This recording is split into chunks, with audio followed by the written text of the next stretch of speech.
I'm Jessie. I've been a full-time artist for 10 years and thought it about time I start sharing my painting techniques and adventures. Subscribe to join me every week for a window into my art life.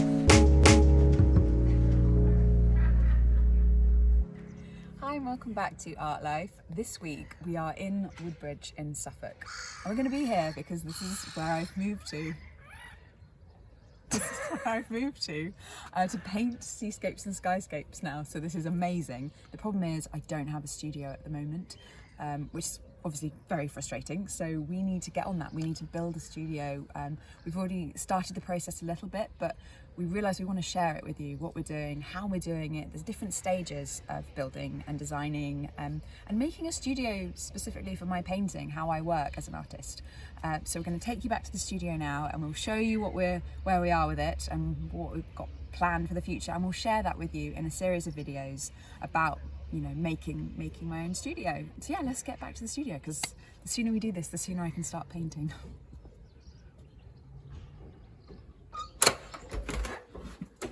Okay. So we've already, and by we I mean Rafe, have already cleared out so much stuff.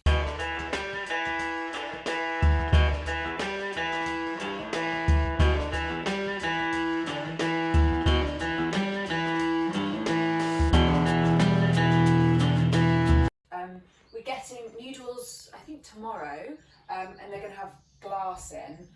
Because we live in a Victorian building, we have to make sure the glass and the design of it is a Victorian style. So we've had to actually design the door to the studio. So there's been lots to think about with how we keep the period building looking of its time. We've got a massive skylight, so there will be light in here. We need to just create more light. We've built some storage up there. Rafe's basically reclaimed loads of the wood that we had, and this is where we'll keep a lot of my materials, big rolls of canvas, all that kind of stuff up there. I'm a bit short. We need to build a little pull down ladder for me. So yeah, I do want the desk there by the window. It leads, out there is literally a rose garden, so it'd be really nice to work, do my drawing and my admin and looking at the walled Victorian garden. Nice. I mean, don't look at it now. Maybe to go out into the garden and show them the garden. Okay. So over the next few episodes, the next few weeks, we're going to be showcasing how we make the studio, how we just make decisions about flooring and space and areas to work in different ways.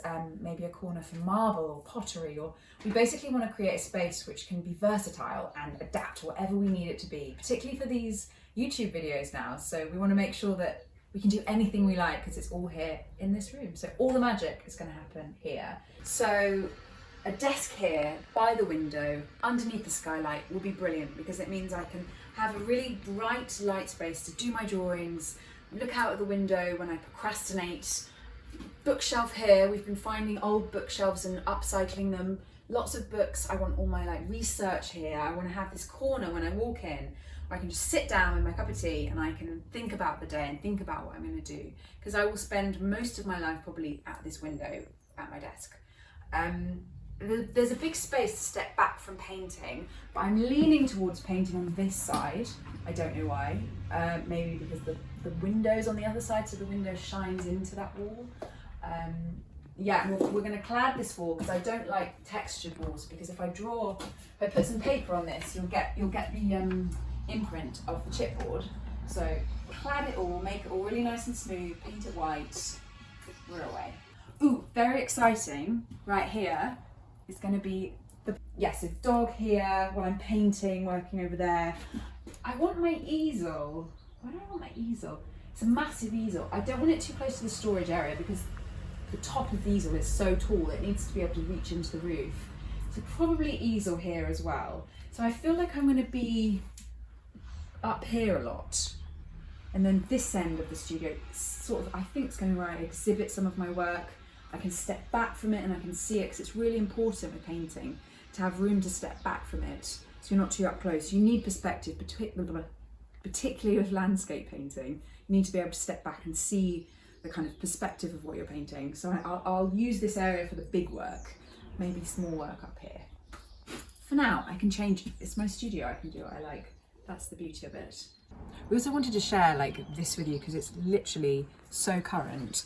We didn't want to push these videos back a few weeks because then it wouldn't be relevant, and we wanted to explain as well why maybe the videos are a bit scrappier than they will be in the future, because we've got so much to do at the moment. So we really wanted to share this process with you, but please forgive us if it's not as kind of rich a video as we have been doing in the past or we will be doing in the future. Bear with us, it's just we wanted to be honest about art life, and this is exactly what art life is at the moment. So thanks for watching this episode, just introducing the space of the studio. Please do stay tuned for how we develop this space over the next few weeks. I think there's going to be a lot of stuff that comes up with the designing of it, and maybe even going into a little bit of history of other famous artists in their studios.